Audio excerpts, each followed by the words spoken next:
I really struggled back and forth between wanting to pursue something that is business oriented and make a ton of money and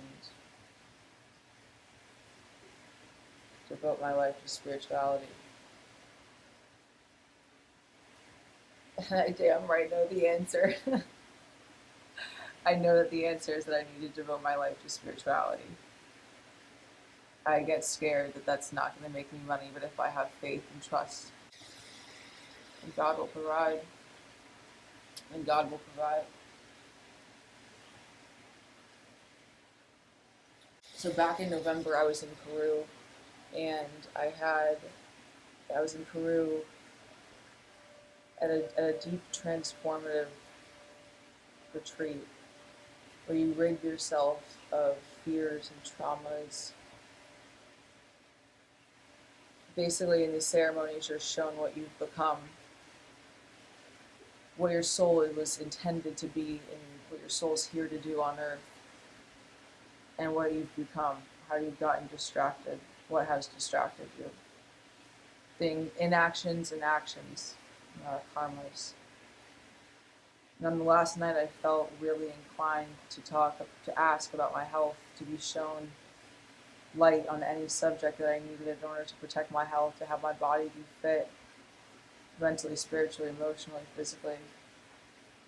And I had this dream, this vision about this pack rat that he had just woven himself in the inner fascia of my webs. He had webbed himself inside the inner fascia of my ribs, right under here, underneath my left rib.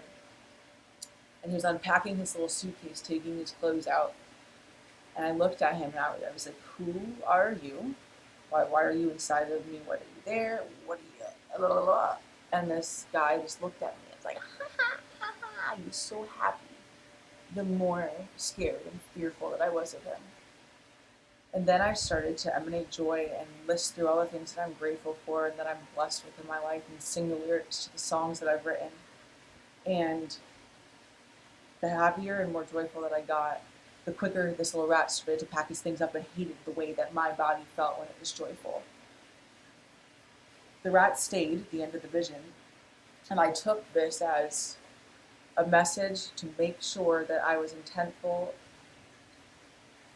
of staying positive, of keeping my body a healthy breeding ground, because negativity allows dis-ease in our body. If we're negative, that is a breeding ground, for dis-ease. Tomorrow, I am having 8 inches of my intestine, my small intestine, removed, and a tumor, it's a little over an inch big, removed, right in the place that I was shown that rat made camp in my ribs.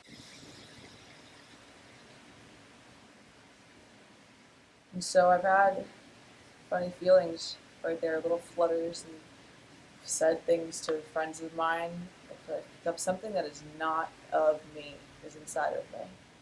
And I think it's really incredible that I have gotten my mind in enough alignment that my intuition is clear enough to see things, that the universe can communicate with me. And it showed me what was going on with my body, what was going to happen, because I was able to get still. I disconnected and I silenced everything for 3 weeks.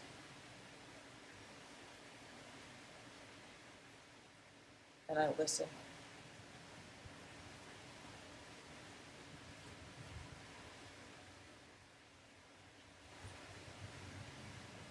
I realized that my whole life I've tried to stay in control of everything.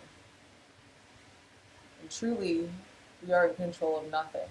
In meditation, it's teaching me that what we see out of our eyes, out of our lenses, is a movie that is playing, that we are watching. And you can truly sit back and allow life to unfold. And allowing yourself to sit in the passenger seat with God in the driver's seat. That's giving up control. but in the most juxtaposing way, giving up control, allowing life to happen, going with the flow, gives us control of ourselves, because control is truly not allowing varying situations to rob you of your peace. I look forward to the news tomorrow of finding out what's going on and talking more about it. And I want to share what's going on in my life so that everyone can learn and while I learn.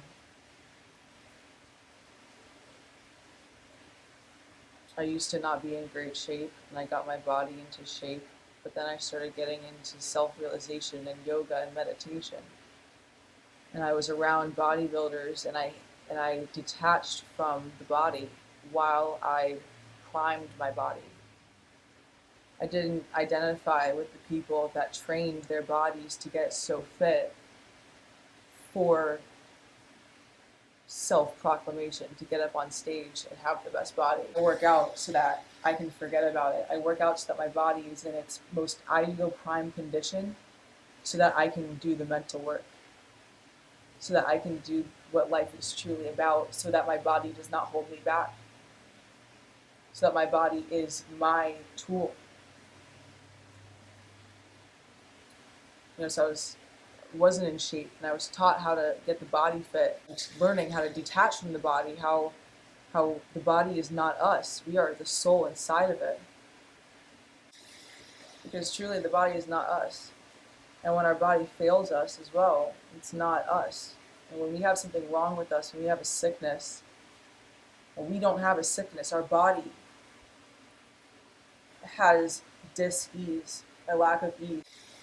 That's what gives me peace about what's going on with me. That there's an energy blockage inside of me that needs to be tended to. And everything that I do in the other areas of my life has kept me in prime condition, so that going into this battle, I'm in the best condition that I possibly could be. It is so important to take time to self-reflect and to figure out truly what it is that we need in our life for us and nobody else. There are distractions everywhere, all day, every day, and it takes so much intention to sit down and tend to your soul and tend to your heart, and to keep your heart open and ready to receive love and to give love, and to keep your body conditioned and primed and fit and healthy, and to keep your mind your best friend, to keep yourself your own best friend. That's a full-time job.